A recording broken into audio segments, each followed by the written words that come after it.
Arc Raiders, while a fun free-to-play MOBA, can suffer from freezing or becoming unresponsive, especially on older or lower-end systems. The primary causes are memory management issues due to the game's dynamic hero abilities, rendering problems from poorly optimized shaders, networking synchronization issues inherent in fast-paced multiplayer games, and software conflicts with overlays like Discord or antivirus programs.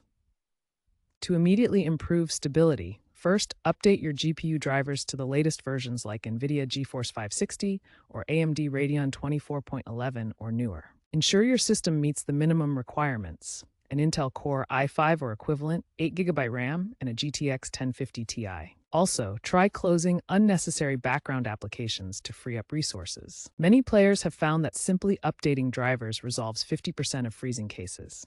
As of late 2025, the game is mostly stable for mid to high-end PCs following patch 1.4.2, which introduced Vulkan API support for better GPU handling.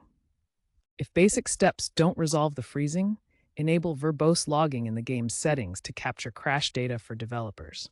Also, check for conflicts with software overlays. Try disabling them one by one to see if it resolves the issue. For AMD Ryzen systems, some users have reported success disabling hyper-threading as a temporary workaround until the next patch. Looking ahead, trends point to Overwolf integrating cloud gaming via Xbox Cloud and GeForce Now in 2026, potentially reducing local hardware bottlenecks. They are also testing AI tools to analyze player-submitted logs for faster fixes.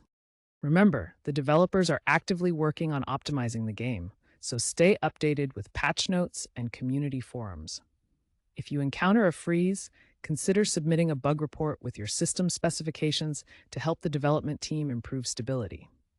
As of November 2025, community trends show increasing player patience post-patch, indicating trust in ongoing fixes.